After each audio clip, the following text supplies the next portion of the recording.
I'm Allan Hyde, a director of a company called the Opinion Research Business, ORB. I've worked in market research and opinion polling for 20 years, having worked for some of the big names in the industry such as Gallup and Mori.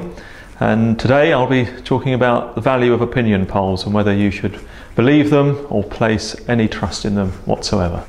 I'll start by saying what any pollster worth their salt would say, which is that opinion polls are a snapshot and not a prediction. They don't tell, or they don't try to tell, what the outcome of the election will be. And obviously, with the general election coming up, there will probably be more published opinion polls than ever. So perhaps a basic question is, why do opinion polls exist? And one point would be that opinion polls are more about voters than they are for voters, because one could usefully consider who commissions opinion polls. And primarily, the stuff that we see is for and by the media. Now, of course, a lot of the work that isn't seen is conducted by the political parties themselves, and they will be very busy, especially in target seats, interviewing people through various methodologies, telephone, online, possibly not face-to-face in this day and age because it takes too long for the data to return to them. But they will be beavering away, especially in target seats, finding out where their resources are best used. But beyond that simple "who will you vote for" question, we then come on to, well, how strong is your support? And this is particularly interesting to the parties themselves. So are people 100% certain or very likely to vote for that party? Or are they saying, well, I'm minded to vote for them, but I'm not quite sure? So we can find out the softness or the strength of that vote. And opinion polling, not just the headline figure of how many people are going to vote for each party, but the personality ratings, the policy issues.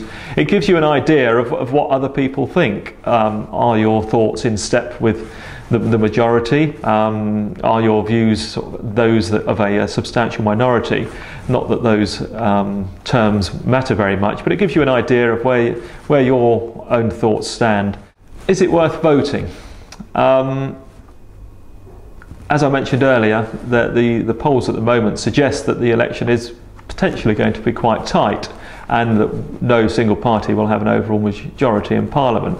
Now that does suggest that it will be a close election and that therefore, perhaps more so than in other elections, every vote is going to be more vital. Of course, if you really want to know if your vote will count, perhaps one way of doing it is to look at the last election, what the result was.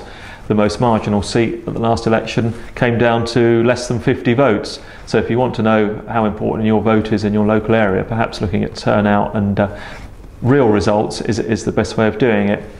Having decided that people want to find out more, what more is there that they can find out? Well, going to the pollster's website is a good place to start, because there you'll find a lot of the detail behind the headlines, so you can find out what different demographic groups thought.